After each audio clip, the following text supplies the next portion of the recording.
Hey, welcome back to a new weekly video. This week is all about salad dressings and sauces and delicious meals that I love to enjoy with them. Today I'm sharing 3 different salad dressings that you can make to enjoy throughout the week. And if you're not a salad person, don't worry because these dressings will work well with so many meals. I've been making these dressings on repeat for years now, and they're also packed with a ton of nutrients. So if that is something that you're interested in, you are going to want to give these a try. So this first dressing recipe is a good old faithful. It's my version of a spicy peanut dressing that is so good. It's spicy, of course, but it also has a hint of sweetness to help balance everything out. And it comes together really easy. So I start with the base of peanut butter powder. I'll have the powder that I'm using linked in the description, but in case you're not a fan of peanut butter powder, you could also just do this with regular peanut butter. Next, I went in with some rice vinegar, and then for spice, I use sriracha. Now, whenever I don't have any sriracha on hand, I will use chili crisp or chili crunch in its place, but it'll also add a nice texture to it as well because it has bits of fried garlic, shallots, and onions. At least most brands that I've used include that. I also go in with some sesame seed oil, coconut aminos or soy sauce, and then to help balance out the spice and the tang, we're going in with some sweetness, and I'm specifically using maple syrup, but agave is a really good substitute if you have that on hand instead. I also go in with some garlic powder, some lime juice, black pepper to taste, and then warm water to thin the dressing out. This is a dressing that I'll use in a variety of ways, from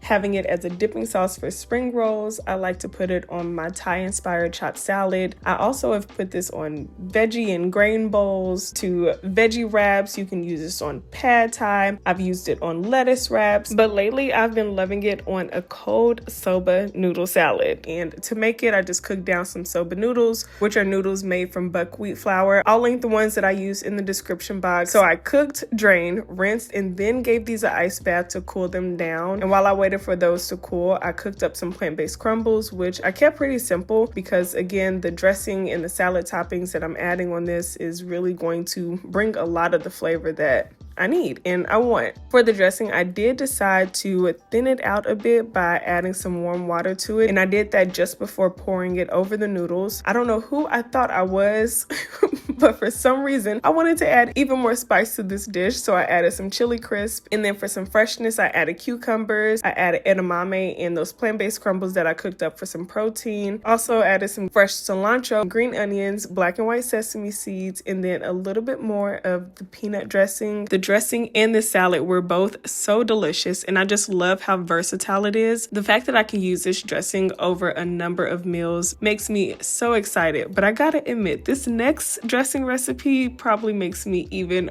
more excited. The next dressing that I'm sharing in this video is my version of a vegan Caesar salad dressing. This is another good old faithful that I have been making for years, and it's really delicious. It's honestly better than any store-bought Caesar dressing that I've tried, and I will toot my own horn by saying that. I love using it on not only salads, but also as a coating for my crispy Caesar tofu recipes. So let's go ahead and get into how I'm putting both of these together. So for my Caesar dressing, I'm using a handful of ingredients, but the first 2 ingredients I'm prepping are the capers and garlic, and I'm just gonna mince these as fine as possible. And I would say over the past couple of years, I've been loving using hummus as the base of my Caesar dressing. I know that you can use plant-based mayo, and honestly, that tastes really good.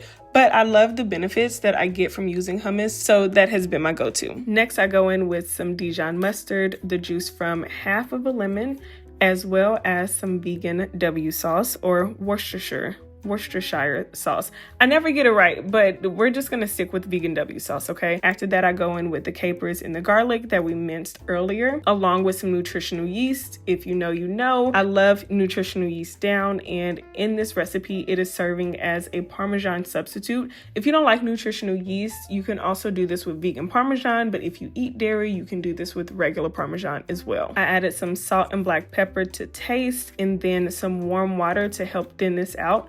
After that, you just really whisk everything together and taste and adjust as needed. But I do imagine that if you want to substitute the water for vegetable broth, that might add even more flavor to this recipe as well. Now, the thing about the recipes that I'm sharing in this video is you can use them in a number of ways, and you have multiple servings in the recipe as well. So you can really get creative, whether you want to add it to a wrap, add it on a salad, a veggie bowl, or you can use it like I'm planning to for this crispy Caesar tofu, which is another pretty easy recipe to put together. I'm using super firm tofu that has been frozen and then thawed out, which is key in ensuring that the tofu can absorb as much flavor as we want. I'm marinating this in some soy sauce, but while that sits, we're going to assemble our breading station. And it's actually only one bowl that has breading in it, but whatever, I digress. As you see, in this first bowl, I use some of our Caesar dressing that we just put together. And then in bowl number 2, I'm adding some panko breadcrumbs, cornstarch,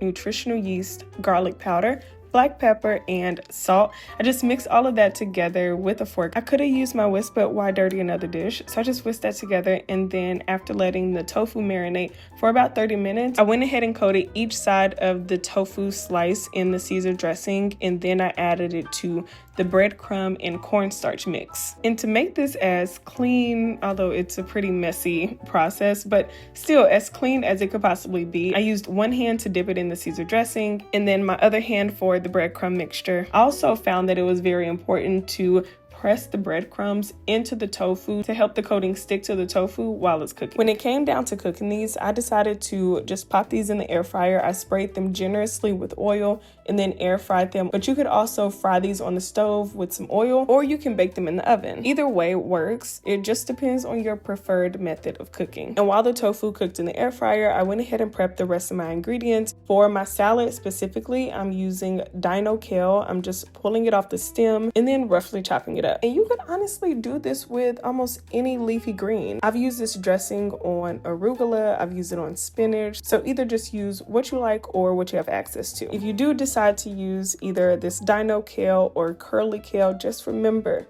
it tastes so much better when you massage it with either lemon juice like I'm doing, or with a little bit of olive oil, or even water. That works too. And while I was mixing the salad together, I was like, ooh, I have some quinoa in the fridge that would be so good on here.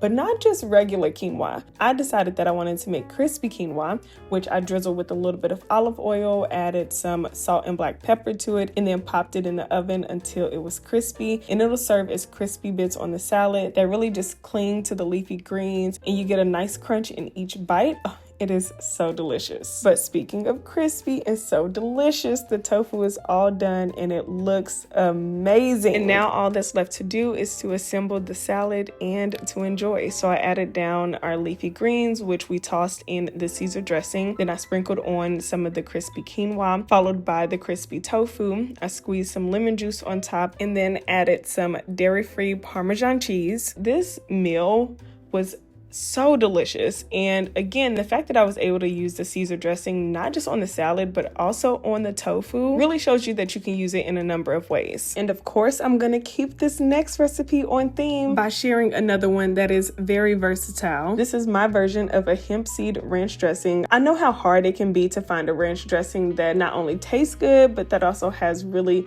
beneficial ingredients, and this one actually checks both of those boxes. So as mentioned, I'm using hemp seeds as the base of this recipe, so I just added some of those to my blender along with some dairy-free milk, and I'm just gonna blend that up until it makes sort of like a hemp seed cream. The consistency is so perfect, which is why it works really well as the base of my ranch dressing recipe. After blending that up, I moved on to prepping my herbs, which I'm using some parsley as well as fresh dill. I know sometimes people will put the fresh herbs in the blender with whatever base they're using for their ranch dressing. I am not a fan of that. I think it truly alters the taste of the ranch dressing in a way that I just don't like. So I would recommend, if you're gonna follow my recipe, and if you trust me, and I think you should trust me, keep the herbs separately. And that's me practically begging, okay? I'm telling you, trust me. But anyway, after adding the fresh herbs to the hemp seed cream, I went in with some lemon juice as well as some apple cider vinegar. I do like to go in with a little bit of dried dill along with some garlic and onion powder, as well as salt and black pepper to taste. And of course, you already know you can use the ranch dressing on salads, wraps, as a dip for your veggies. You can drizzle it on top of your pizza, but I love using it on these barbecue chickpea tacos that are so delicious. So here I'm just cooking up some canned chickpeas that I drained and rinsed. I seasoned them with some salt, black pepper, and garlic powder. Let those cook down for a bit and then added some barbecue sauce as well as some vegetable broth.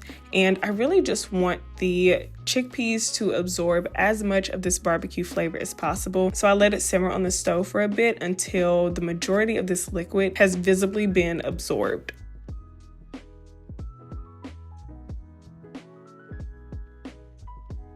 And as far as the rest of the ingredients for the tacos, you can honestly get as creative as you want. I'm just gonna keep it kind of simple and cut up some red onions, and then I'm adding some of that ranch dressing to some butter lettuce. And then for the actual tacos, I'm using some corn tortillas that I cooked on the stove. I added down the butter lettuce that has been tossed in the ranch dressing, followed by the chickpeas, added some cilantro, some red onions, and lastly, more of my hemp seed ranch dressing. When people ask me what some of my go-to recipes are, between the actual meals and the salad dressings that I shared in this video, I'm giving you 6 of them.